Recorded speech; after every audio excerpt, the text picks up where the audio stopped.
시청자 여러분 안녕하십니까? 뉴스 현장 시작합니다. 일본이 후쿠시마 원전 오염수를 바다로 방류한 지 오늘로 딱 1년이 됐습니다. 국민의힘은 그동안 우리 해역이 오염됐다는 어떤 증거도 나오지 않았다며 야당이 괴담 근원지라고 비판하고 있습니다. 반면 야당은 오염수는 5년 뒤에나 우리 바다에 도착해 장담할 수 없다고 맞섰는데요. 정치부 취재 기자 연결해 보겠습니다. 이태 기자, 오염수 공방 주말까지 계속 이어지는 분위기네요. 네, 국민의힘은 더불어민주당이 후쿠시마 오염수 괴담 선동에 대한 사과를 하지 않는다고 비판했습니다. 1년 전 야당이 방사능 물고기 등을 주장하며 괴담을 퍼뜨렸지만 우려와는 달리 우리 수산물과 해역이 오염됐다는 어떤 증거도 나오지 않았다는 주장입니다. 그러면서 이제라도 선동을 멈추고 어민과 수산업자를 보호하는 일에 힘을 보태달라고 했습니다. 대통령실도 어제 대변인 브리핑에서 야당을 향해 광우병, 사드에 이어 후쿠시마까지 국민을 분열시키는 괴담 선동을 그만둘 것을 약속하고 국민 앞에 사과하라고 했습니다. 반면 민주당은 오염수가 우리 바다에 도달하는 건 5년에서 10년 뒤의 일이라며 안전을 장담할 수 없다는 입장입니다. 민주당은 어제 논평을 통해 일본 정부는 올해 2월 이후 방사능 자료를 제공하지 않았다며 일본 방류 지점에서 삼중 수소 농도는 10배로 뛰었다고 반박했습니다. 그러면서 윤석열 정부를 일본이 저지른 범죄의 공범이자 방조범이라고 비판했습니다. 다만 민주당은 방류 1년이 되는 날인 오늘은 별도 논평을 내놓지는 않았습니다. 다음 달 기시다 총리 방한 가능성이 나오는 가운데 정치권 대일 논란은 당분간 이어질 것으로 보입니다. 정치부에서 TV조선 이태입니다. 들으신 것처럼 오늘은 일본이 후쿠시마 오염수를 방류한 지 1년 되는 날인데요. 여권에서는 괴담 선동에 대해 사과하라 하고 민주당에서는 안전하다는 근거는 뭐냐면서 팽팽히 맞서고 있습니다. 한동훈 대표는 어제로 취임 한 달을 맞아 다양한 평가들이 나오고 있는데요. 정치권 쟁점들 전문가분들과 하나씩 짚어보도록 하겠습니다. 김현주 국민의힘 대변인, 윤기찬 국민의힘 법률위 부위원장, 강성필 민주당 국민소통위 부위원장, 장현주 전 민주당 법률위 부위원장 나오셨습니다. 안녕하십니까? 안녕하세요. 첫 번째 주제 보겠습니다.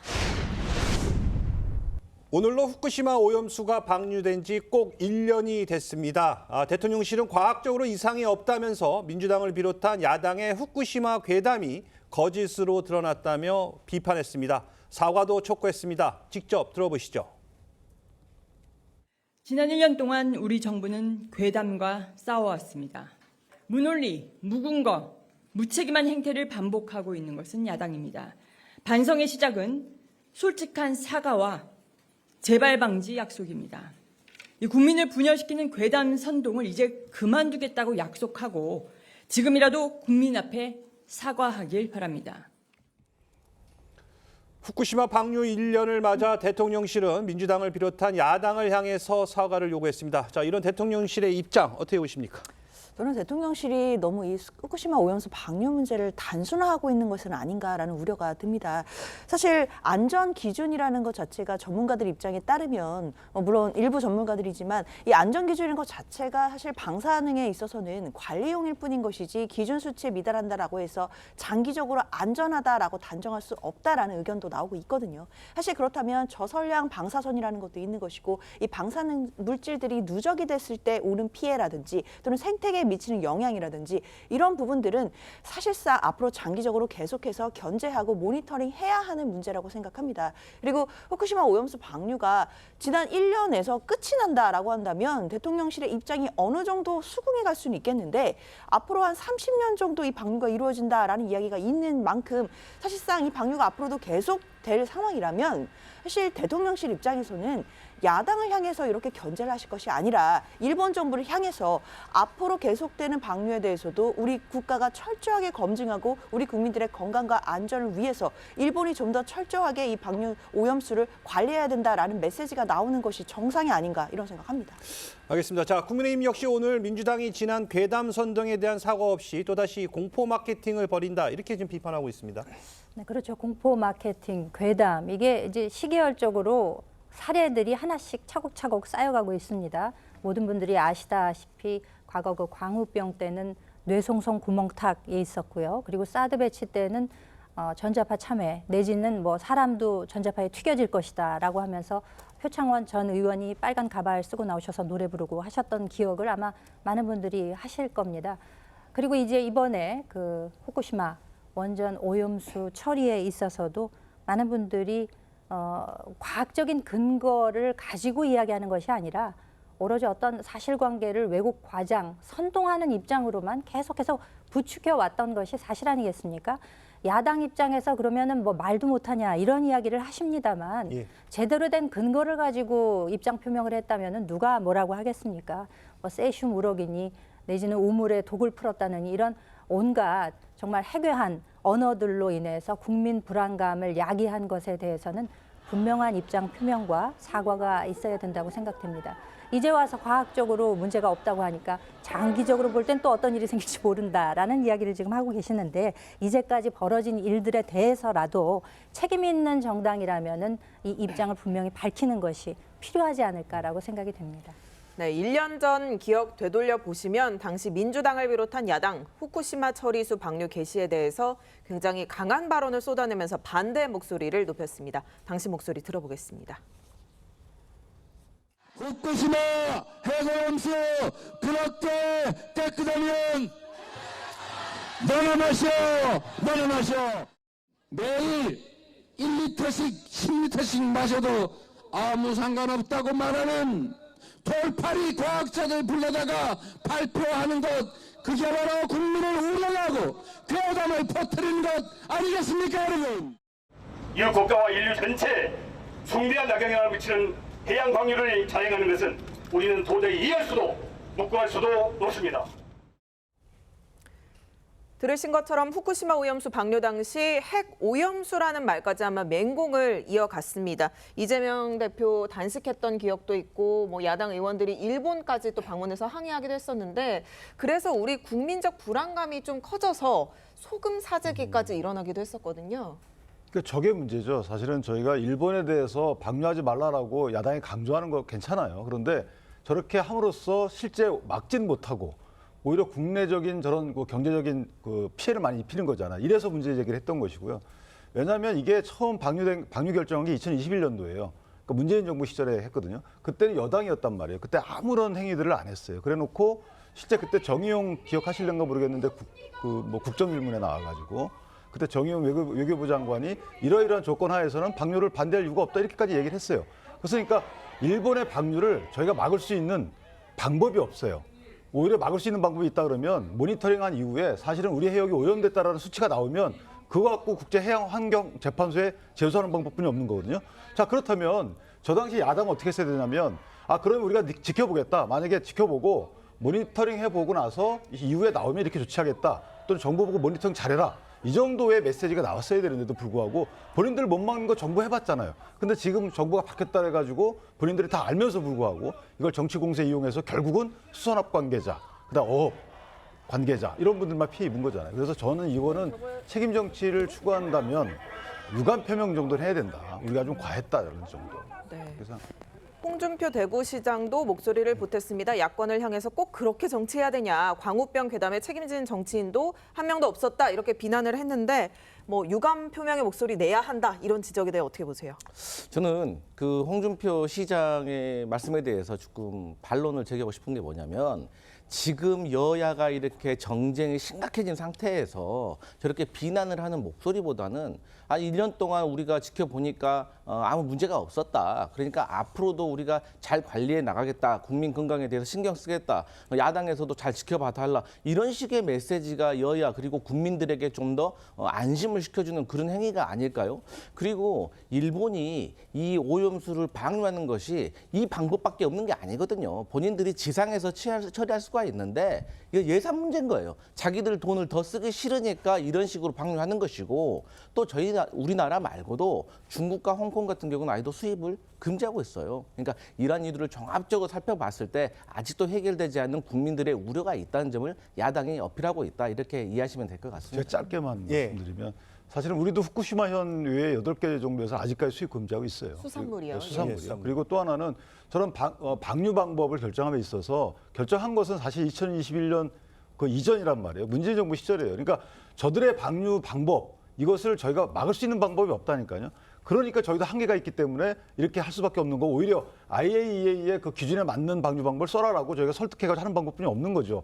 오히려 참관단을 보내고 그러니까 야당이 요구했던 부분이 상당 부분 실현이 됐어요. 그러면 그때 정치 공세했다 하더라도 지나고 나니까 본인들의 주장에 따른 결과가 없어요. 그럼 유감 표명하고 앞으로 정부 보고 잘 모니터해라. 이 정도 선에서 메시지는 나와야 되는 게 아닌가. 그래야지만 지금 수산업자 아직도 불안해하시는 분들이 있거든요. 그런 분들한테 안전하다는 메시지가 나가서 국내 수산업에 영향을 덜 준다는 의미인 것이지 이게 대일 관계에서의 기준은 저는 벗어났다 이렇게 생각합니다. 알겠습니다. 이런 대통령실의 입장에 민주당은 참담하기 짝이 없는 인식을 규탄한다면서 오염수가 우리 해역에 오는데 4, 5년에서 10년이 걸린다고 맞받았습니다. 민주당의 입장도 들어보시죠. 방류된 오염수가 우리 바다에 도착하는 것은 빨라도 4년에서 5년, 10년 후의 일입니다. 대통령실은 대체 무엇을 근거로 일본이 방류한 후쿠시마 핵 오염수가 안전하다고 주장합니까? 대체 무슨 근거로 국민과 야당의 우려를 괴담이고 거짓 선동이라 매도합니까? 들으신 것처럼 민주당은 일본 오염수가 한국 바다에 도착하는 건 빨라도 4, 5년 뒤의 일이라면서 무슨 근거로 안전을 주장하냐 이렇게 목소리를 높이고 있습니다. 이런 민주당의 입장, 당초 1년 전하고는 조금 달라진 것 같거든요. 어떻습니까? 4, 5년 뒤 얘기를 하십니다만 그때 당시에는 당장에 무슨 큰일이 날 것처럼 하지 않으셨었습니까? 그래서 전 임종선 민주당 의원의 경우에는 내가 차라리 뭐를 먹겠다 이런 이야기까지 하신 바가 있고요. 무슨 근거로 안전하냐라고 이야기를 하시는데 당시에도 IAEA에서 과학적인 보고서를 낸 바가 있습니다. 그래서 라파엘 그로시 IAEA 사무총장이 작년에 우리나라에 오지 않았습니까? 예. 그런데 이제 공항에서부터 좀 봉변을 당하기도 했었고 민주당 의원들과의 만남에서 당시에 지금 현 국회의장이죠. 우원식 의원이 그 이재명 대표에 동조하는 단식을 하던 중에 수염을 많이 기른 상태에서 나와서 이거는 일본 편향 검증이다. IAEA 검증이. 예. 그러면서 아니 그렇게 그 물이 안전하면은 일본도 전통적인 물 부족 국가이니 공업용수, 농업용수 이거 국내에서 소비하라. 이런 이야기를 면전에서 직접 하신 바가 있습니다. 자, 안전의 근거를 제가 말씀을 드리겠습니다. 우리나라에서 그 민주당에서 하도 이제 그렇게 하시는 바람에 더 부추겨져서 더욱더 안전성을 담보하기 위해서 우리 정부가 4만여 회가 넘는 그 방사능 검사를 했습니다. 그것은 단순히 그 바닷물에 관한 것뿐만이 아니라 해수욕장, 수산물에 이르기까지 1조 6천억 원이라는 재원이 소비가 되면서 예. 그에 대해서 국민 여러분들의 불안감을 안심시키기 위해서 노력을 해온 바가 있습니다. 그런 수치들이 다 증명을 하고 있는 거고요. 그렇기 때문에 이제까지 이와 같은 논란이 있었던 점에 대해서는 분명한 입장 정리를 하는 것이 책임 있는 분들의 목소리가 아니겠느냐. 정말 이것으로 인해서 직접 피해본 분들의 경우에는요. 민주당에 대해서 뭐 구상권이라도 청구해야 되는 것이 아니냐 이런 안타까운 마음이 있기도 합니다. 이런 국면에서는 4, 5년 뒤, 10년 뒤를 지금 이야기할 것이 아니라 이제까지 벌어졌던 일들에 대해서 사과하는 자세가 필요하다는 점을 다시 한번 말씀드리겠습니다. 알겠습니다. 자, 이 오염수 호칭을 두고도 공방이 이어졌습니다. 민주당에서는 한 대표가 오염수 대신 원전 처리수라고 말한 것도 비난하고 있는데요. 일본식 용어라는 겁니다. 이런 공방은 또 어떻게 보십니까? 사실 용어를 어떻게 쓰느냐는 굉장히 또 상징적인 의미가 있습니다. 게다가 또 한동훈 대표라고 한다면 정부 여당의 대표이기 때문에 예. 당연히 한동훈 대표가 쓰는 말 한마디 한마디 그리고 용어를 명칭을 오염수라고 하는지 처리수라고 하는지에 따라서 사실상 국민들께 시사하는 바가 굉장히 크거든요. 그렇기 때문에 야당으로서는 한동훈 대표가 뭐 원전 처리수다라는 그 결국 처리수라는 부분을 이야기를 썼다는 것 자체에 대해서 문제 제기를 할 수밖에 없는 것인데요. 이게 국민들 입장에서 보기에는 오염수에 방점이 찍힌 것이 아니라 결국 처리수, 그러니까 알프스로 처리가 돼서 안전한 것이다라는 것을 또 시사할 수도 있기 때문에 그런 면에서는 이 후쿠시마 오염수 방류에 대해서 위험성을 좀 더 덜어내는 그런 또 착시 효과를 줄 수 있다라는 생각이 듭니다. 물론 지금 1년 동안의 방류에 대해서 그동안 검사 결과 이상이 없었다. 그렇기 때문에 과학적으로 안전하다. 이런 부분을 국민의힘에서 내세우고 있지만 결국 야당에서는 장기적인 대비와 장기적인 대응이 필요하다는 점도 강조하고 있는 것이거든요. 네. 사실 1년간 방류를 하고 이제 끝이다라고 한다면 뭐 정부 여당의 이야기가 더 납득이 될 수 있겠지만 앞으로 남아있는 방류 과정을 생각해 본다라고 한다면 지금 우리가 안심할 것이 아니라 이제부터 더 감시도 잘하고 견제도 하고 모니터링을 잘 해야만 우리 국민들의 건강과 안전을 지킬 수 있다라는 측면에서 민주당은 당연히 야당으로서의 책무를 하고 있다 이렇게 생각합니다. 그 용어 문제에 관해서 제가 한 예. 말씀만 더 덧붙이자면은 지금 현재 IAEA 홈페이지에 한번 들어가서 보십시오. 거기에 뭐라고 되어 있는 거 아니? 알프스 트리티드 워터라고 되어 있습니다. 트리티드 워터는 처리수라는 말이죠. 예. 국제적으로 통용되는 용어임에 분명한데 마치 그 처리수라는 용어를 쓰게 되면 일본의 대변인이냐라고 이야기하시는 것에 대해서 그러면 핵폐수라고 써야 되겠습니까? 이거는 국제적으로 통용되는 용어라는 점을 다시 한번 말씀드리겠습니다. 네. 물론 뭐 안전을 위한 검증을 게을리할 이유는 없겠죠. 앞으로 우리가 좀 국민적 불안감 해소를 위해서 나아가야 한다. 이런 앞으로 방향에 대해서 어떻게 보세요? 당연히 뭐 여당과 야당이 그런 방향에 대해서는 일치된 마음을 가져야겠죠. 네. 국민 건강에 뭐 여야가 있겠습니까?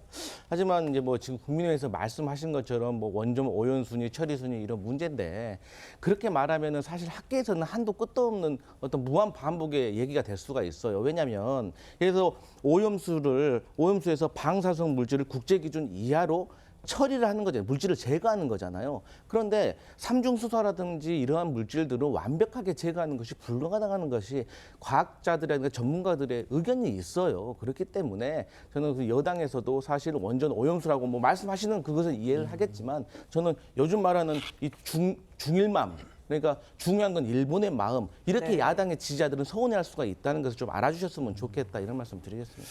알겠습니다. 자, 뭐 들으신 것처럼 지금 원전 오염수 문제가 다시 정치 쟁점으로 떠오르면서 지금 여야 대표 화담 합의를 마련된 이 정치권 대화 기율에도 좀 영향이 있을 것 같은데 어떻게 보십니까? 저는 이게 1주년 된 거기 때문에 지금 이슈로 떠오른 것이지 예. 여야 대표회담을 저지할 만한 그 새로운 이슈는 아니라고 보여지고요. 이게 2011년도에 원전 사고가 났잖아요. 그러니까 13년도에 알프스라는 그 다액종 제거 설비가 도입되기 전까지는 무단 방류됐어요. 하루에 400톤씩 무단 방류됐거든요. 그래서 10여 년 얘기를 하는 겁니다. 그러니까 돌고 돌아서 뭐 4, 5년 뒤에 왔다 하더라도 아직까지 뭐 유의미한 지금 검출이 안 되고 있잖아요. 그러니까 삼중수소 문제가 있긴 있지만 그 부분도 시커시커 나가기 때문에 그러니까 지금 정부의 입장은 그거 같아요. 뭐냐면 일본의 하는 행위에 대해서 안전을 저희가 담보한다는 의미가 아니고 실제 뭔가 불안전하다라는 것이 검출이 돼야지만 국제환경재판소, 사법재판소에 제소할 수 있는 거거든요. 그 방법이 유일합니다. 그래서 문재인 대통령도 제소 방법을 갖고 있었지만 안 하신 거잖아요. 할 수 있는 방법이 없기 때문에. 그러니까 저희가 계속 이거를 검출해서 만약에 의미 있는 게 나오게 되면 그때 덮으면 문제가 되는 거죠. 그런데 그 의미 있는 결과를 토대로 해서 뭔가 액션을 취한다면 저는 그 전까지는 야당이 이걸 정치 공세 대상으로 삼으면 안 된다고 보는 거고 왜냐하면 어민이 피해를 보기 때문에 지금 다시 한번 1년간 이게 잠재적으로 그러니까 잠잠해졌는데 다시 한번 또 이게 정치 공방 대상이 된다. 그럼 또 어민 또 피해가 생기는 거예요. 그래서 지금 이 부분은 이 정도로 마무리 짓고 정부한테 촉구하는 의미로 받아들이고 더 이상의 정치 공방의 대상이 되면 안 되겠다 이런 생각합니다. 알겠습니다. 자, 다음 주제 가보도록 하겠습니다. 이원석 검찰총장이 김건희 여사 명품 수수 사건을 검찰수사심의위원회에 직권 회부했습니다. 중앙지검이 무혐의 결론을 내리고 보고한 지 하루 만인데요. 자, 이 배경은 어디에 있다고 보십니까? 아무래도 어제 이원석 총장의 메시지가 논란이 남지 않게 매듭을 짓기 위해서라도 수사심의위원회가 필요하다라는 취지의 이야기가 나왔었거든요. 그리고 또한 이제 수사심의위원회를 통해서 공정성을 제고하겠다 이런 차원이라고 봐야 될 것 같은데 이원석 총장은 앞서서 김건희 여사가 이제 이른바 황제 조사를 받았다라는 논란이 있을 때도 원칙이 지켜지지 않은 부분에 대해서 유감 표명을 한 적이 있었습니다. 예. 그러니까 누구라도 법 앞에서는 예외도 없고 성역도 없고 특혜도 없어야 되는데 김건희 여사의 조사가 사실은 중앙지검 청사에서 이루어진 것이 아니라 제3의 장소에서 이루어졌었기 때문에 그것을 두고 특혜 수사냐라는 논란이 있었다는 점을 총장이 스스로 인정한 것이라고 봐야 될 텐데요. 그렇기 때문에 본인이 생각했던 원칙을 고수하기 위해서라도 수사심의위원회를 소집을 해서 여기에서 공정성을 제고하고 또 국민 눈높이에 맞는 그런 결과를 도출해야 된다라는 의지가 반영된 건 아니겠느냐 이렇게 생각됩니다. 네. 부위원장님, 그 이원석 총장이 어떤 의도로 좀 회부를 했다고 생각하시는지 궁금하고 이제 넘어가면 누가 심의를 하는 건지 앞으로 절차가 어떻게 되는지 좀 설명해 주세요. 그러니까 이원석 총장 그 본인 및 대검의 주장에 따르면 공정성에 대한 시비를 차단하기 위해서 부의했다라고 말씀 주시지만 그러면서 이제 부연 설명을 했어요. 이원석 총장은 수사팀의 수사 결과에 대해서 이게 증거 법칙에 맞고 잘 판단했다. 그리고 법리에도 부합하는 걸 본인 본다. 이렇게 말씀하시면서 부의하는 내용 중에 변호사법 위반 그리고 알선수재죄 위반의 법리도 함께 검토해달라 이렇게 부의했단 말이에요. 예. 그러니까 이게 앞뒤가 좀 안 맞다는 하는 생각이 하나 들고 두 번째는 저 수사심의위원회는 현재 풀단이 있습니다. 150에서 300명 정도의 풀단이 평상시에 있고 여기에 위원장은 있습니다. 현재도. 그리고 풀단에서 현안이 생기게 되면 무작위 추첨을 통해서 15명을 뽑습니다. 그래서 15명이 이제 심의를 하는 거예요. 10명 이상 참석을 하고 그중에서 이제 거의 만장일치로 하는데 만약에 의견이 갈리게 되면 이제 다수결로 판단합니다. 그분들이 양측 공방의 대상도 돼요. 예를 들면 피의자가 나오고 주인검사가 나와서 서로 간의 주장을 얘기하는 기회도 주어집니다. 그런데 문제는 뭐냐면 이분들의 신분이 법조인들은 다 아니에요. 언론계, 문화계 해가지고 각계각층에 계신 분들이 있기 때문에 법리에는 사실은 법리와 국민적 시각과 헷갈릴 수가 있어요. 네. 그러니까 법리하고 국민적 여론하고 국민적 시각하고 이게 다를 수가 있기 때문에 그런 사안이잖아요. 그렇기 때문에 뜻하지 않은 결론이 나올 수도 있거든요. 그래서 저는 부의하면서 공정성에 대한 시비를 차단하겠다 말씀 주셨지만 오히려 새로운 시비거리가 나올 수 있다는 거죠. 예를 들면 다수결이니까 뭐 9대 8 뭐 이렇게 나오거나요. 또는 또 의회 결과가 나오거나 또 이렇게 또 나와도 이게 새로운 뭐 정치 공방의 대상이 되지 않을까. 그래서 저는 조금 의아합니다. 개인적으로. 그런데 오늘 민주당에서는요, 보여주기식 소집이다. 허사비 총장을 넘어 공범일 뿐이다. 이렇게 비판하고 나섰습니다. 또 그 이유는 뭡니까? 그러니까 지금까지 이원석 총장께서 말로는 어떤 공정하고 성역 없는 수사를 해야 된다라고 하셨지만 결국 국민 앞에 보여주신 모습은 빈손이거든요. 그러니까 예를 들어서 이런 비판이 나오고 있습니다. 만약에 어느 지역의 시장이나 군수의 배우자가 명품백 300만 원짜리를 받았을 때 과연 그 시장 군수와 직무 관련성이 없고 또 청탁이 없었고 또 처벌 규정이 없으니까 과연 검찰에서 그분의 배우자에게도 무혐의 종결을 했을 것인가 이러한 의문이 나오는 것이고 당장 이제 명절이 다가오는데 명절에 고위 공직자든 공직자의 배우자는 이제 박절하지 못하니까 300만 원 상당의 물건은 받아도 된다라는 것이 지금 공공연하게 지금 소문이 나 있는 상태 아니겠습니까? 그러니까 결론은 이러한 것들을 검찰이 만들어낸 결론이기 때문에 여기에 대해서는 이원석 총장이 책임지지 않을 수가 없다. 하지만 본인의 말과 제스처만 있었을 뿐 결국 소득은 없었다를 비판할 수밖에 없다. 이런 말씀 드리겠습니다. 자, 검찰이 만들어 놓은 결과다. 이렇게 말을 하는데 이 부분에 대해서는 어떻게 생각하십니까? 이게 작년 연말에 이제 고발된 이래로 지금 한 8개월 정도 시간이 흐르지 않았습니까? 만약에 그 수사의 의지가 그렇게 분명했다면은 바짝 조여서 더 빨리 수사 결과를 내놓았어야 마땅한데 최근 들어서 그 이제 수사팀도 새로 구성하고 했습니다만 결과적으로 이제 이런 처리가 나오고 보니까 이제 와서 이원석 총장 입장에서는 달리 더 추가할 방도가 없지 않나. 그러니까 수사심의위원회 소집하는 것 이외에는 다른 방도가 없기 때문에 이에 대해서 객관성을 담보해서 본인의 임기 내에 이것에 어떤 결론을 이루겠다라는 의지가 있는 것은 분명해 보이나 다만 이제 9월 15일에 임기가 끝나게 됩니다. 9월 15일이 일요일이기 때문에 9월 13일에 끝나는 것과 마찬가지인데 이 수사심의위원회 소집하려면은 빨리 예상하면 한 2주일 정도 걸린다고 하고요. 길게 보면 한 2달로 예측하는 분들도 있더라고요. 어떤 결론을 내기 위해서는. 그렇게 된다면은 본인의 임기가 이미 다 끝나는 상황이 되지 않겠습니까? 그렇게 되면 검찰이나 혹은 후임으로 오게 되는 검찰총장에게도 상당한 압박이 될 수 있기 때문에 이 실효성에 대해서는 좀 의문이 든다. 이렇게 말씀을 드리겠습니다. 네. 법조계나 검찰 내부 분위기도 좀 갈리는 것 같은데요. 퇴임을 앞두고 이 총장이 좀 본인 체면을 위해서 한 거다, 아니면 검찰 조직 전체를 위해서 결단을 내린 거다, 이렇게 의견이 좀 갈리는 것 같아요. 그렇죠. 지금 임기가 다음 달 13일까지라고 하니까 얼마 남지 않았거든요. 그리고 수사심의위원회를 소집한다라고 해서 당장 다음 주 월요일에 결론이 나고 이런 건 아닙니다. 당연히 구성하는데도 시간이 걸리고 또 소집해서 실제로 또 회의를 하고 결론을 낼 때까지는 어느 정도 또 몇 주 정도는 소요가 될 수 있기 때문에 과연 임기 내에 결론이 날지도 아직은 불투명한 상황이기도 합니다. 그러나 이원석 총장 입장에서는 사실 임기가 얼마 남지 않았다고 하더라도 검찰총장으로서 본인이 해야 되는 역할을 해야겠다라는 의지가 있었을 것으로 보여요. 그리고 본인이 이제 공정성을 제고하겠다라는 이야기를 했다는 것은 김건희 여사의 수사가 그동안 검찰의 수사가 이루어지기는 했지만 국민들 일부가 보시기에는 이거 불공정한 수사가 아니겠느냐 이런 논란이 분명히 남아있는 상황이기 때문에 그런 부분들, 검찰의 오명이 될 수 있는 부분들을 씻어야겠다라는 부분도 좀 남아있었다고 보이고요. 일단 심의위원회 지금 소집이 된 만큼 과연 어떻게 구성이 되고 그리고 회의는 어떻게 이루어지고 결과가 어떻게 이루어질지에 대해서 야당으로서도 계속해서 견제하고 잘 들여다보기 않을까라는 생각 듭니다. 자, 지금 말씀하신 것처럼 이제 이원석 총장 임기가 13일, 그러니까 한 20여일 정도 남았습니다. 자, 그러다 보니까 임기 내 과연 이게 마무리될 수 있을지, 과연 이 총장이 이렇게 승부수로 띄운 이유는 뭔지 이거에 대해서 궁금해하는 분들이 많거든요. 어떻게 보십니까? 그러니까 저는 그 수사팀의 결과가 뭐 절대적으로 옳다고 볼 수는 없는 거죠. 그런데 저희는 사실 그 방대한 수사 기록을 못 본 상태에서 말씀드리는 거고, 이원석 총장은 그 방대한 수사 기록을 보고받았을 거 아니겠습니까? 그런 보고받은 상태에서 이 수사팀의 증거 판단도 맞고 법리 해석도 잘했다 이렇게 칭찬을 했단 말이죠. 그래놓고 수사심의에 회부를 했어요. 근데 그 회부 대상 심사라는 수사심의위원회는 또 비전문가들입니다. 그런 이제 좀 납득할 수 없는 이유가 있는 거고, 제가 만약에 이원석 총장이라 그러면 그냥 받아들이는지 아니면 보안수사 지휘를 하는 게 차라리 나아요. 이러이러한 부분은 보안수사 해달라고 하는 것이 깔끔한 것이지, 이것을 제3수사기구와 수사심의위원회에 부여한다.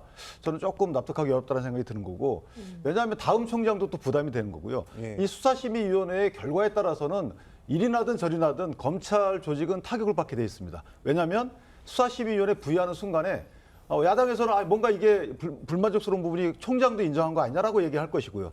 그럼에도 불구하고 수사심의위원회에서 그랬던 판단했다고 얘기할 것이고, 또 반대로 나가게 되면 수사팀도 반발할 거 아니겠습니까?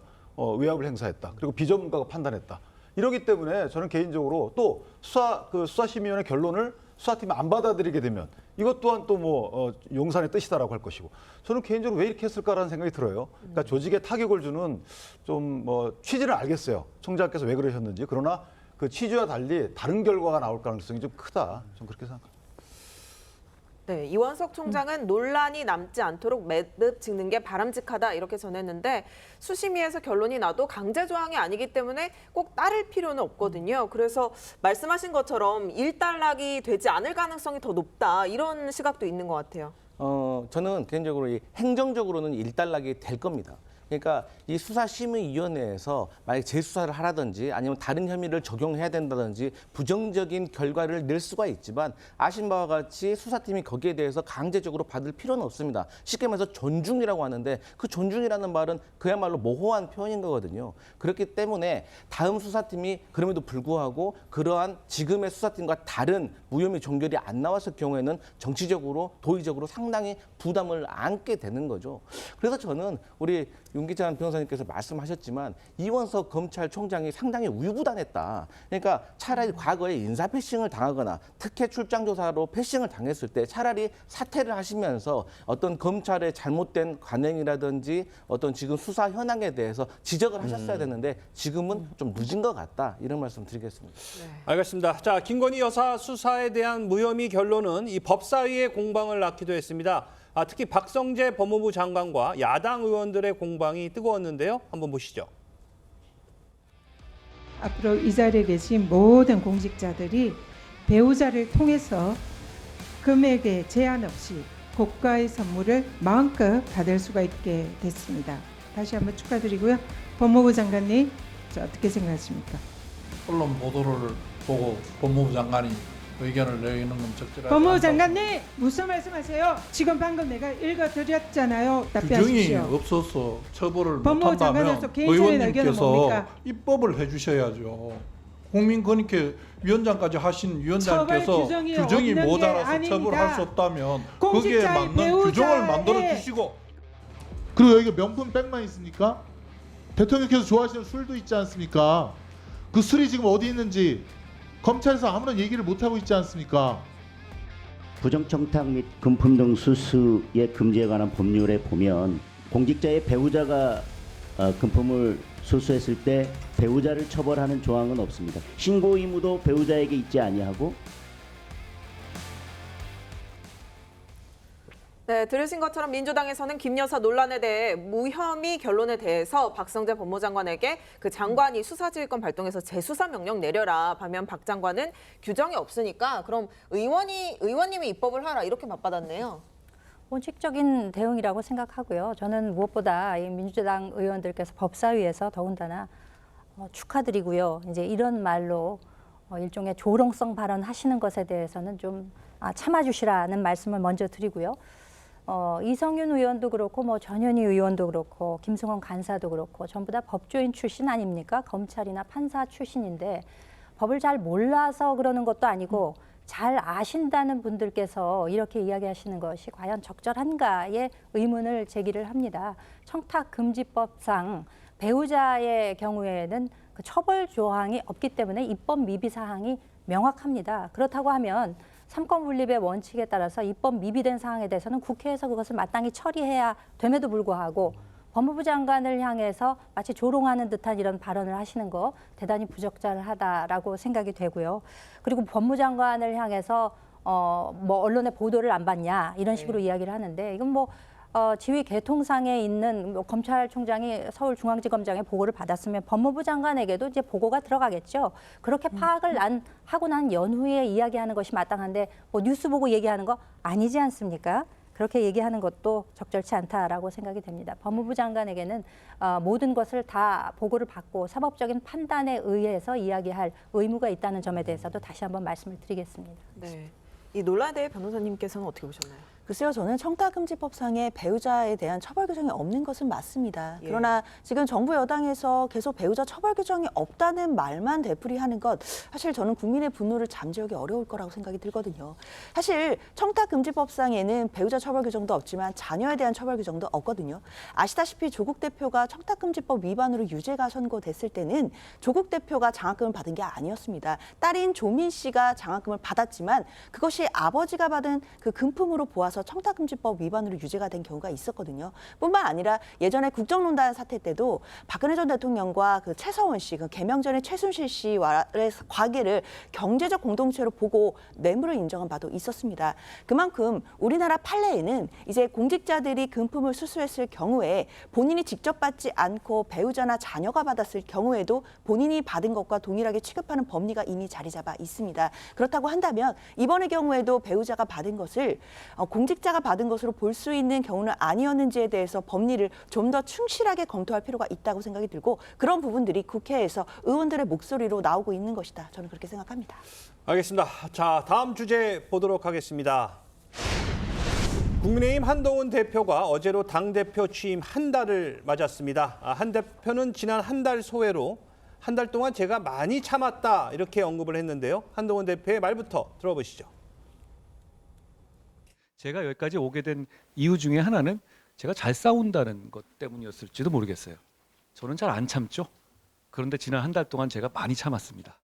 최대한 자제하려고 노력해왔고요. 알아채지 않으셨어요? 제가 웬만하면 예전같이 그러진 않았잖아요.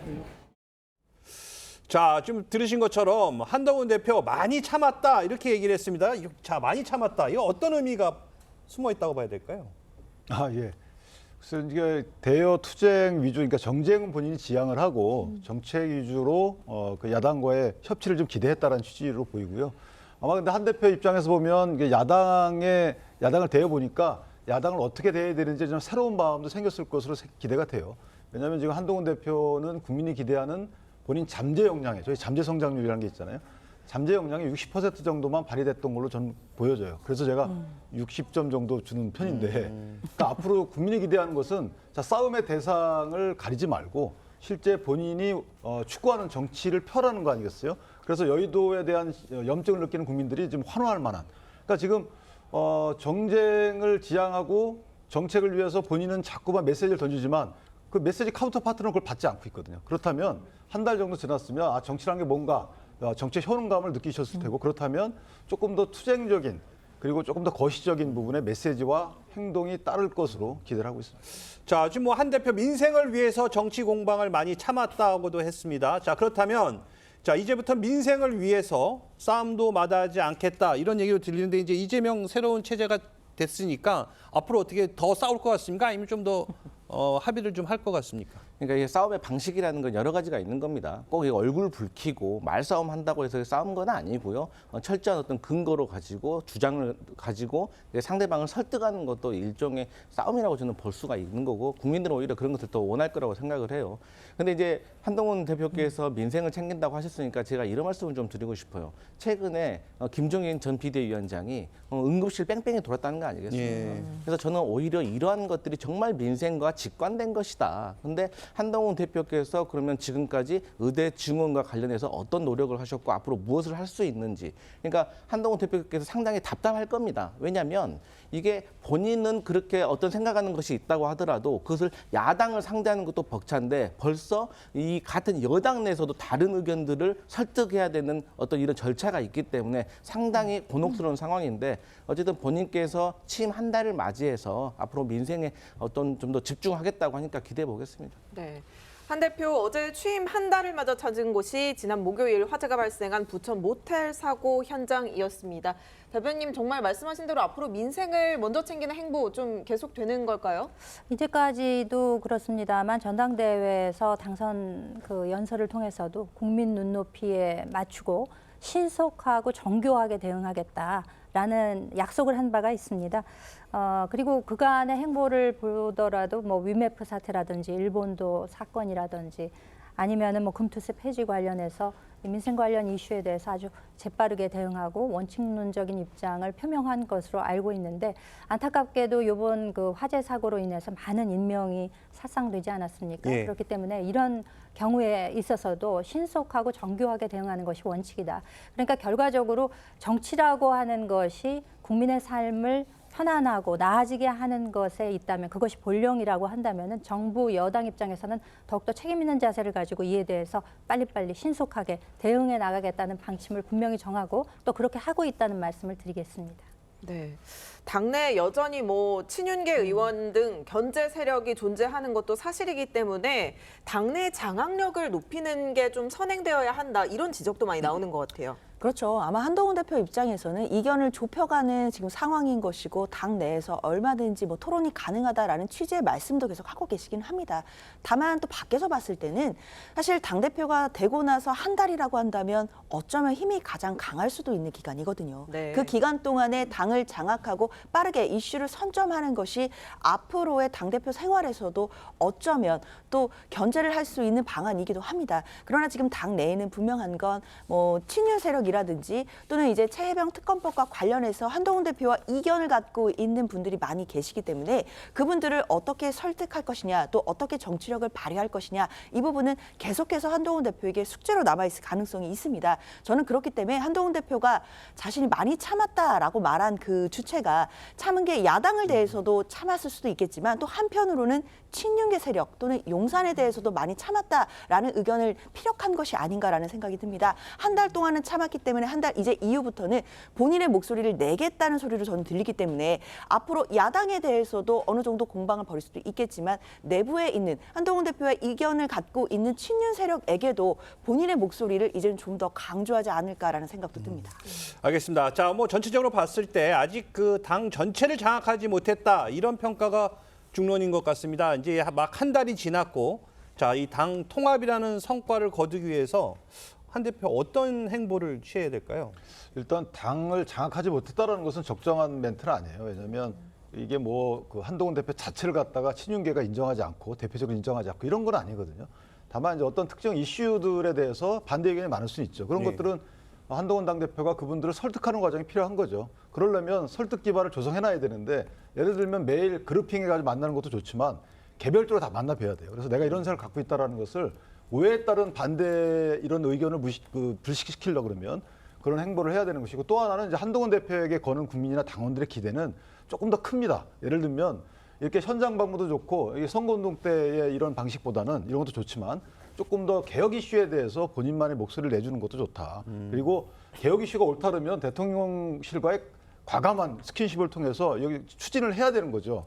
그러니까 멘트 이외에 추진력을 얻으려면 대통령실과의 협조가 필요한 거고 그런 개혁 이슈에 대한 선점을 본인이 끌어갔으면 좋겠다라는 측면에 당원들의 기대가 있다는 점을 좀 명심해 줬으면 좋겠다라고 생각합니다. 네. 이런 와중에 원래 내일로 예정됐던 여야 대표 회담 잠정 연기가 됐죠. 이재명 대표가 코로나19 양성 판정을 받으면서 일단 양측 간 실무 협상도 숨고르기에 들어간 분위기입니다. 무엇보다 민주당은 의제를 두고 연일 해병대원 특검법 제3자 특검 추천안을 고리로 한동훈 대표 압박하고 있는데요. 민주당의 입장부터 들어보겠습니다.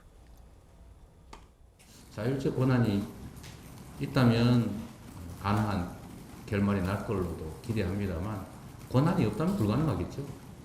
실권이 전혀 없다고 평가되는 한동훈 대표와의 대표 회담이 무슨 의미가 있겠습니까? 말로만 윤석열 아바타가 아니라고 하지 말고 행동으로 보이시기 바랍니다. 네, 민주당이 이 해병대원 특검법 처리를 두고 한 대표의 어떤 당내 입지가 좀 불안한 거 아니냐, 이런 거를 자극하는 발언을 하고 있다고 해석할 수도 있을 것 같은데 그 의도를 좀 봐주신다면요.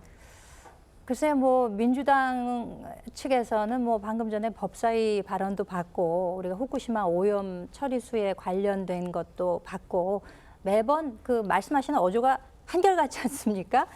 일종의 그러니까 당신이 당대표로서 권한이 있느냐 없느냐 열흘 안에 무슨 답을 가져와라 이런 식으로 통보식 내지는 뭔가 왜곡하려는 이런 의도가 있는 발언들을 하시는데 분명히 말씀드리자면은 한동훈 당대표는 제3자 특검 그러니까 대법원장 특검법에 대해서 의지가 분명합니다. 이에 대해서 지금 물밑에서 여러 가지 일들이 벌어지고 있고 그것을 이제 국민을 향한 약속이기 때문에도 지키려고 합니다만 또 뭔가 정치가 반드시 우리 삶을 좋게 만들고 국민 눈높이에 맞춘다라는 전제 조건으로 볼 때도 이것은 분명히 시행될 것이라고 봅니다.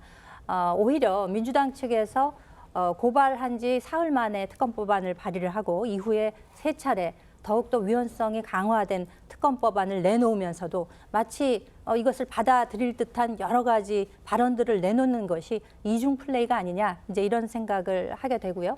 분명한 당의 입장이 있을 것이다라는 점을 말씀드리겠습니다. 알겠습니다. 뭐 가장 중요한 게 이 대표의 복귀 시점이 언제냐 이게 정해져야 회담 일정을 정할 수 있을 것 같은데 자 근데 민주당 일각에서는요 아예 이게 무산될 수도 있다 이런 얘기도 흘러나오고 있는데 이 배경은 뭔가요?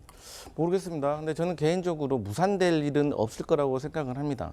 왜냐하면 이재명 대표 입장에서는 한동훈 대표와의 회담도 중요하지만 한 대표와의 대담 이후에 대통령과의 만남, 영수회담이 더 중요하기 때문인 거예요. 네. 하지만 이제 순서상으로 봤을 때도 어쨌든 여당의 대표가 있는데 바로 대통령과 1대1로 만난다는 것은 어렵지 않습니까? 그래서 만약에 한동훈 대표와 대통령과 셋이서 만날 수 있는 자리가 마련이 된다면 모르겠지만 그러한 상황이 조성되지 않는 한에서는 한동훈 대표와의 회동을 패싱을 하고 넘어가기에는 조금 적절하지 않는 것 같고요. 어쨌든 저희 민주당으로서는 한동훈 대표께서 당에 대해 저희와 협의한 내용에 대해서 얼마 정도 당에서 설득을 할 수 있는지 모르겠지만 그럼에도 불구하고 저희는 저희가 가서 할 얘기, 민생을 살리기 위한 협조를 구하고 여러 가지 의견을 나눌 것으로 보여집니다. 알겠습니다. 좀 더 지켜봐야 될 것 같습니다. 자, 지금까지 정치권 쟁점 짚어봤습니다. 감사합니다. 수고하셨습니다.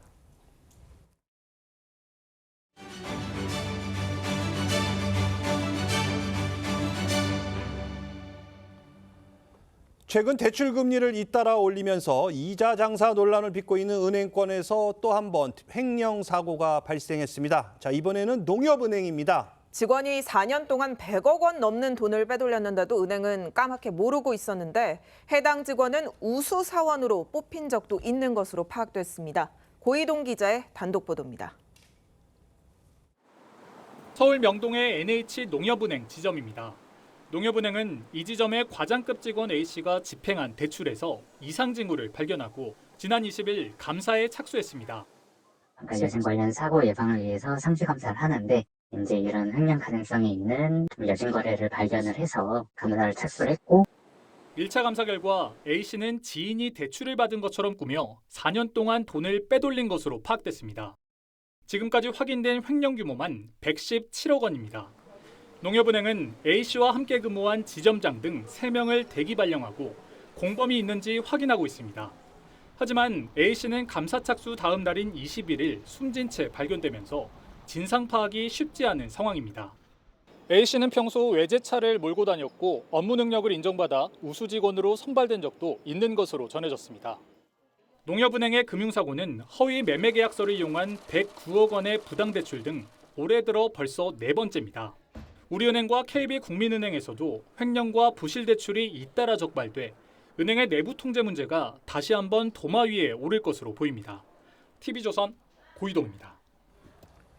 계속해서 사건 사고 소식 짚어보도록 하겠습니다. 장현주 변호사님 계속 함께해 주시고요. 권상희 시사평론가 새로 모셨습니다. 안녕하세요. 안녕하세요.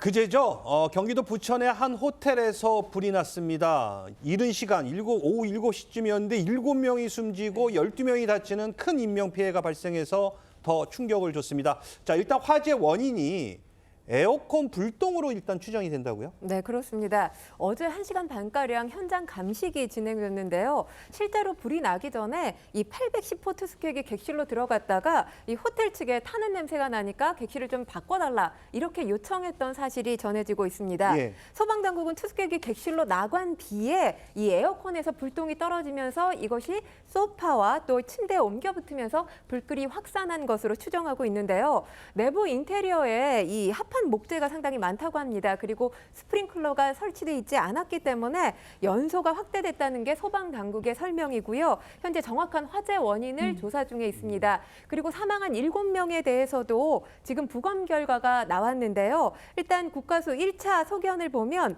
2명은 추락사로 알려져 있고요. 5명은 일산화탄소 중독에 의한 사망으로 전해지고 있습니다. 그렇군요. 이번 사고에서 가장 충격적인 점 바로 에어 매트리스 관련 쟁점입니다. 소방당국은 현장에 출동해서 에어매트를 설치했지만 에어매트가 제 역할을 못한 겁니다. 전문가 진단 들어보겠습니다.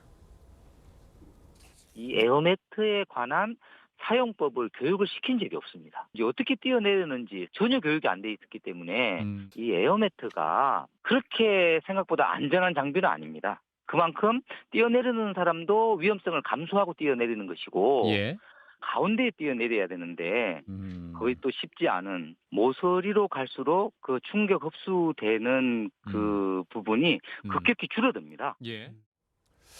자, 일단 한번 정리를 해보면요. 자, 일단 먼저 뛰어내린 여성이 에어매트 모서리 부분을 일단 떨어졌고 그러면서 이 에어매트가 뒤집혀졌고 몇 초 후 뛰어내린 남성은 바닥에 결국엔 추락해서 둘 다 사망했는데 자, 에어매트 모서리를 잡아주기만 했어도 이 뒤집히는 일은 없었을 것이다. 이런 지적이 있거든요. 일단 물론 아직은 단정하기는 어려울 것 같고요. 뭐 수사를 통해 진상을 좀 더 살펴봐야 되긴 하겠지만 사실상 여성이 처음에 뛰어내렸을 때 가운데가 아니라 이제 모서리 가장자리 쪽에 떨어졌다라고 합니다. 그래서 이제 매트가 뒤집힌 상황이 된 건데요. 예. 만약에 그때 가장자리로 떨어졌을 때 그 매트가 뒤집히지 않도록 뭔가 조치를 했더라면 혹시라도 또 생명을 살릴 수 있지 않았을까라는 아쉬운 마음이 드는 것은 분명해 보입니다. 그런데 중요한 것은 에어매트로 뛰어내리더라도 이렇게 사고로 이어질 수 있다라는 사실 자체에 많은 국민들이 충격을 받으셨거든요. 네. 그렇기 때문에 이 부분에 대한 진상은 수사를 통해서 철저하게 좀 밝혀져야 될 것 같습니다. 네. 에어매트가 사실 영화나 미디어에 워낙 많이 노출되기 때문에 이번 건 관련해서 정말 좀 충격받으신 분들이 참 많은 것 같은데 또 하나 문제점이 뭐냐면요. 규정에 따르면 에어매트가 사용 가능 기간이 7년이라고 합니다. 그런데 이 에어매트는 2006년 무려 18년 전에 지급받은 것으로 지금 파악이 됐다고요? 네, 그렇습니다. 지금 에어매트 논란이 굉장히 뜨거운데 이게 지금 너무 오래됐기 때문에 재기능을 못한 거 아니냐 이런 가능성도 제기되고 있는 상황입니다. 일단 소방당국에 따르면 내용 연수가 지난 이 제품들 소방서 산하에서 1, 2차 심의회의를 거친다고 해요. 그리고 3차 불용 심의회를 거쳐서 재사용할 수 있다라는 판정을 받았던 것으로 알려지고 있습니다. 네. 그래서 연장 사용했던 것으로 지금 전해지고 있는데요. 사실 에어매트가 이렇게 뒤집힌 상황, 뭐 이전 여러 가지 화재 사고에서도 본 적이 없었던 것으로 저도 기억을 합니다. 그래서 지금 현재 소방당국에서는 에어매트가 이 뒤집히게 된 원인에 대해서 파악 중인 것으로 전해지고 있습니다. 알겠습니다. 자, 이런 가운데 불이 난 8층에 묵고 있던 한 여대생은 화장실에서 샤워기를 틀고 버틴 끝에 살아남았습니다. 목소리부터 한번 들어보시죠.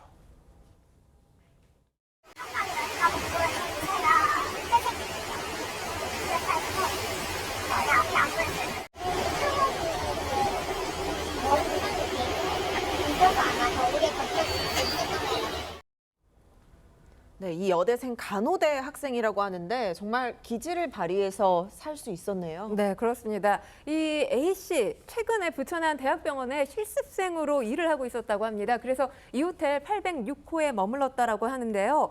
발화 지점이 810호니까 806호, 그러니까 거리가 비교적 가까웠다라고 볼 수 있는 거죠. 앞이 전혀 보이지 않는 상황이었다고 합니다. A씨 먼저 현관문을 닫고 객실 반대편에 있는 창문을 열어봤는데 연기가 너무너무 크게 크게 확산하는 걸 보고 당장 내려가면 위험하겠다 이런 생각을 먼저 했다고 합니다. 예. 이 생각에 모든 문을 닫고 화장실로 바로 갔다고 하는데요. 다급하게 119로 전화를 걸었고요. 소방대원의 안내에 따라서 연기가 들어오지 않도록 화장실 문을 수건으로 막고 샤워기를 바로 틀었다고 합니다.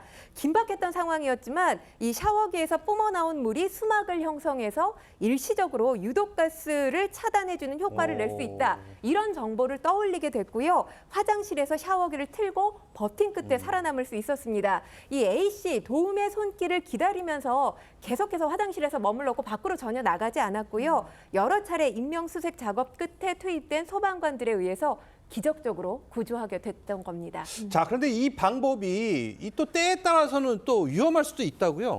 그렇습니다. 일단은 물이 수막을 형성해서 유독가스를 차단하는 효과가 있기는 있지만 만약에 화장실로 유독가스가 직접 들어오게 됐을 때는 더 위험할 수도 있다는 것이 전문가의 견해이거든요. 그렇기 때문에 무조건 불이 났을 때는 화장실에 가서 샤워기를 튼다가 정답이 될 수는 없을 것이고 그래요. 그때그때 상황에 따라서 조금 다른 판단이 있어야 된다라는 점도 아셔야겠습니다.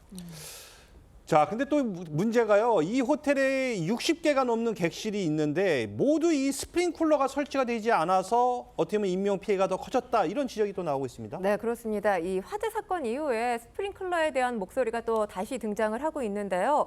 이 지금 전국적으로 2018년 이전에 10층 이하 숙박업소 건물에는 대부분 스프링클러가 설치돼 있지 않다고 합니다. 이 스프링클러 설치 기준에 따르면 호텔과 여관 등 숙박업소는 1992년 이 소방법에 따라서 지상 11층 이상 객실에만 설치를 의무화하고 있습니다. 이후에 관련법이 개정이 되면서 2018년 6층 이상의 호텔과 여관 등 이 전체 층에 설치가 의무화 적용되기는 했지만 이전에 지어진 건물에는 소급 적용되지 않은 상황인 겁니다. 그러니까 이번에 화재 사고가 났던 부천의 이 호텔 같은 경우도 2004년에 준공이 됐죠. 그러니까 벌써 20년 전입니다. 네. 2004년에 준공된 9층 건물이었기 때문에 스프링클러 의무 대상은 아니었습니다. 뭐 여기서 제가 한 가지 더 덧붙여서 말씀을 드리면 스프링클러는 설치돼 있지 않았지만 객실마다 완강기가 있었다고 해요. 그러니까 이 완강기가 어찌 보면 아까 에어매트 관련해서 저희가 말씀을 드렸지만 에어매트보다 훨씬 더 안전한 장치라고 합니다. 이 화재 발생 시에 몸에 이 밧줄을 메고 땅으로 천천히 내려오도록 설계가 돼 있는데 이 완강기 사용법에 대해서 잘 알고 계신 분들 많지 않을 거라고 생각이 됩니다. 그래서 이번 화재 사고를 보면서 한 가지 느낀 건 우리가 화재 사고에 굉장히 취약하지 않나, 관련 교육이 보다 더 촘촘하게 이루어져야 되지 않는 건 아닌가 이런 생각도 해보게 됐습니다. 그렇네요. 이 스프링클러 설치만 봐도 그 관련 법 제정 이전의 건물들은 모두 다 안전 사각지대에 놓인 거 아니겠습니까? 사실 그렇죠. 시청자 여러분들도 보시면서 굉장히 충격을 받으실 것 같은데요. 2017년 기준으로 의무화가 됐기 때문에 그 전에 지금 지어진 건물에는 스프링클러가 의무화가 아닙니다. 사실 그렇기 때문에 이제 정부와 국회가 나서서 이 부분에 대해서 정밀하게 실태 조사를 좀 할 필요가 있어 보이고 점검을 통해서 사실상 스프링클러가 필요한 건물에 대해서는 어떻게 조치를 할지에 대한 구체적인 대안을 좀 내놔야 될 것 같습니다. 알겠습니다. 계속해서 다음 소식도 살펴보도록 하겠습니다. 음주 상태로 전동 스쿠터를 몬 혐의를 받고 있는 BTS 멤버 슈가가 어제 경찰에 출석해 조사를 받았습니다. 출석 모습부터 보고 오시죠. 일단 굉장히 죄송합니다. 많은 팬분들과 많은 분들께 정말 큰 실망을 안겨드린 점 진심으로 반성하고 있고요. 성실히 조사에 임하고 오겠습니다. 다시 한번 죄송합니다. 네, 정말 죄송합니다. 저의 잘못된 행동으로 많은 상처와 실망을 안겨드린 점 정말 너무나도 죄송하다는 말씀 드리고 싶고요. 너무나도 크게 반성하고 후회하고 있습니다. 다시는 이런 일 없도록 하겠습니다. 그리고 네, 들어갈 때와 나올 때 영상 같이 보셨는데요. 슈가 3시간 8분가량 경찰 조사를 받고 귀가한 것으로 지금 전해지고 있습니다. 어떤 쟁점 위주로 조사가 됐을까요? 일단 지금 이거 음주 사고가 지난 6일에 발생하지 않았습니까? 17일 만에 경찰에 출석했다는 건 조금 다소 늦은 감이 없지 않나 이런 생각이 드는데 네. 소속사뿐만 아니라 지금 슈가가 일반인인 신분이 아니잖아요. 사회복무요원 신분이다 보니까 병무청과도 일정 조율이 필요했던 것으로 보입니다. 음주운전을 하게 된 경위 그리고 음주량 차량 음주 상태로 운전을 한 경로, 또 술자리에 누구누구 함께 했었나 이 동석자 관련해서 조사가 이루어진 것으로 알려져 있고요. 그리고 사고 축소 의혹이 제기됐었죠. 전동 킥보드가 아닌 전동 스쿠터였는데 애초에 이 수가 측에서 목소리를 낸 것은 전동 킥보드였습니다. 그렇기 때문에 사고 축소 의혹을 비롯해서 이륜 자동차 사용 신고와 지금 번호판 부착 여부와 관련해서도 논란이 불거져 있는 상황입니다. 또 의무보험 가입 여부 등에 대해서도 경찰이 조사를 한 것으로 알려지고 있습니다. 알겠습니다. 자, 일단 휴가는 조사에서 음주운전 혐의에 대해서는 인정을 했습니다. 자, 그러면 음주운전 시 전동 킥보드는 사실 벌칙 대상이 아니지만 지금 이 전동 스쿠터 같은 경우에는 징역 또는 벌금형이 가능한 별도 형사처벌이 가능하지 않습니까? 그렇습니다. 그리고 혈중 알코올 농도가 0.227이라고 한다면 예. 만취 상태였다고 볼 수 있는 수치이기 때문에 사실상 형사처벌은 피하기 어려워 보입니다. 다만 뭐 징역형의 실형이 나올 가능성은 높아 보이지는 않고요. 왜냐하면 예. 뭐 크게 뭐 인명사고를 냈다거나 어떤 물질적인 사고를 낸 상황은 아니고 본인이 이제 넘어져서 발견되는 그런 사건이었기 때문에 네. 그렇다 하더라도 음주 상태로 전동 스쿠터를 몬 것 자체로는 도로교통법상 또 위중하게 처벌을 받을 수 있기 때문에요. 일단 뭐 실형 가능성은 낮다고 하더라도 엄한 벌금형까지는 충분히 처벌 가능성이 있어 보입니다. 네. 지금 추가 소환 가능성은 낮은 것으로 전해지고 있는데요. 법 적용이 그럼 어떻게 날지 결론, 지금 사고가 발생한 지 좀 시간이 흘렀잖아요. 결론 언제쯤 나는 거예요? 그래서 지금 경찰 조사 자체가 늦게 이루어졌고 네. 아직까지 명확하게 판단이 되지 않은 것이 번호판 부착 여부 그리고 의무보험 가입 여부와 관련한 논란들 지금 최근에 논란이 제기가 됐습니다. 예. 이 부분에 대한 조사가 어제 진행이 됐기 때문에 이와 관련해서도 지금 가중처벌 대상인 것으로 알려져 있거든요. 이 조사 여부에 따라서 법 적용 여부 판단이 날 것으로 보입니다. 자, 이 다음 주 개봉을 앞두고 벌써부터 예매 관객이 10만 명을 돌파한 영화가 있다고 합니다. 바로 임영웅 씨의 공연 실황이 담긴 영화라고 하는데 시사의 현장부터 한번 보고 오시죠. 상암 콘서트를 준비하면서 정말 걱정이 많았습니다. 정말 스케일이 큰 무대였는데 그 스케일이 큰 무대들을 준비하는 무대 뒤에서 준비하는 그 과정들을 함께 보여드리면 더욱 여러분들께서 즐거운 감상을 하실 수 있을 것 같다라는 생각을 했고요. 여러분들께서 콘서트에 또 못 오셨던 분들도 콘서트의 그 감동을 같이 느끼셨으면 좋겠다라는 마음으로 준비를 좀 했습니다. 네, 예매 관객이 10만 명을 돌파하고 지금 개봉도 전에 매출이 30억 넘었고 어떤 내용이 담겼길래 그런 거예요? 지난 5월에 상암 월드컵 경기장에서 임영웅 씨가 25일, 26일 양 이틀간 공연을 펼쳤잖아요. 예. 이때 공연이 굉장한 화제를 모았습니다. 뭐 공연 퀄리티 자체도 상당히 높았을 뿐만 아니라 여러 가지 미담이 전해지지 않았습니까? 예. 그러니까 이번 영화에서는 그 미담, 무대 밖의 이야기까지 함께 보실 수가 있습니다. 그러니까 한마디로 뭐 장르를 표현을 해본다면 다큐멘터리 또 콘서트 영화 이렇게 말씀을 드릴 수가 있을 텐데요. 피켓팅이 당시에 성공하지 못하신 분들 극장 찾으시는 것도 좋을 것 같고요. 그리고 팬덤들이 아마 지금 예매에 먼저 서두르신 게 아닌가라는 생각을 합니다. 뭐 팬덤들께서는 공연장에서 봤던 느낌, 그 감동을 극장에서 다시 한번 경험하실 수 있지 않나라는 생각도 해봅니다. 알겠습니다. 자, 오늘 말씀 잘 들었습니다. 권상희 평론가, 장현주 변호사와 여기서 인사 나누겠습니다. 감사합니다. 장기간 이어지는 무더위와 열대야에 지치시죠? 밤사이 서울은 최다 열대야 기록을 또다시 경신했습니다. 올해 총 열대야 일수 37일로 역대 1위입니다. 주말인 오늘도 전국 대부분 지역에 폭염특보가 발효 중입니다. 내일도 무더운 날씨가 이어질 것으로 보여서 온열 질환 조심하셔야겠습니다. 현재 일부 중부지방에는 산발적으로 소나기 구름이 분포해 있습니다. 경남권은 내일 새벽까지, 그 밖의 지역은 오늘 밤까지 적게는 5에서 많게는 60mm가량의 소나기가 내리겠고요. 시간당 20에서 30mm로 강하게 집중될 때가 있겠습니다.